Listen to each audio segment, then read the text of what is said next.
जो बुरे टाइम में सबसे ज्यादा काम आते हैं। पिछले कुछ सालों में मैंने कई सारी किताबें पढ़ी और मुझे समझ में आया कि अमीर बनने के लिए जितना हो सके हमें उससे ज्यादा एसेट बनाने चाहिए। इसीलिए मैं अलग अलग एसेट बनाने पर फोकस करने लग गया, स्पेशली गांव आने के बाद। इसके बाद साहिल उसे अपने खेत में लेके गया और खेत में ले जाने के बाद उसने उसे बताना चालू करा कि देख, आज मेरे पास 6 एसेट हैं, जिसकी वजह से आज मेरे पास जितने पैसे हैं वो इससे पहले मेरे पास कभी नहीं थे। स्पेशली एक क्राइसिस के टाइम पे इन 6 एसेट्स ने मुझे इतने रिटर्न दिए हैं जितने रिटर्न मुझे पहले कभी नहीं मिले थे। उसने पूछा कौन से एसेट? तब साहिल ने उसे अपना पहला एसेट दिखाया, अपने खेत की तरफ उंगली दिखाते हुए, प्रोडक्टिव लैंड। साहिल ने उसे 1923 का एक किस्सा बताया। 1923 जर्मनी में एक क्राइसिस आया था वेपर हाइपर इन्फ्लेशन का। उस टाइम पे एक बैंकर था बर्लिन का जिसने अपनी पूरी लाइफ टाइम सेविंग एक बैंक में रख दी थी। गवर्नमेंट बॉन्ड, सेविंग अकाउंट और कई सारी जर्मन करेंसी में पैसे थे। बट नवंबर तक उसकी पूरी लाइफ सेविंग की वैल्यू इतनी हो गई थी जितने से एक फैंसी कॉफी तक नहीं खरीदी जा सकती है। ये सुनने के बाद अजय को डायरेक्टली इनडायरेक्टली कहीं ना कहीं ये अपनी लाइफ से रिलेटेड लगा। तब साहिल ने उससे बोला, बट उस शहर से 40 किलोमीटर दूर एक किसान था, उसकी लाइफ में कुछ चेंज नहीं हुआ। उसके पास पहले जो जमीन थी वही जमीन थी जिस पर वो सेम क्रॉप्स उगा रहा था।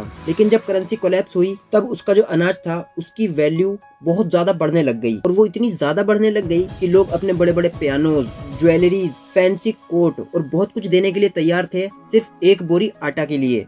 Same country same crisis. जहाँ एक बैंकर सेम टाइम में पूरी तरह से डिस्ट्रॉय हो गया, वहीं एक फार्मर बहुत रिच हो गया। डिफरेंस था कि उनके पास क्या एसेट थे। साहिल ने बताया कि ये सिर्फ एक एग्जांपल नहीं है। 2008 में जब जिम्बाब्वे में भी सेम चीज हुई थी तो वहाँ के फार्मर बहुत ज्यादा अमीर हो गए। करेंसी इतनी तेजी से कोलैप्स हुई कि पेपर पे जिनकी वैल्यू ट्रिलियंस में थी, ऐसे नोट ले लेकर लोग घूम रहे थे पर कुछ खरीद नहीं पा रहे थे। वो शहर के लोग जिनके पैसे सेविंग अकाउंट में थे उनके पैसे यूजलेस हो गए थे, लेकिन जिनके पास जमीन थी, खाना था, भेड़ बकरियां थी, वो लोग एक्चुअली एसेट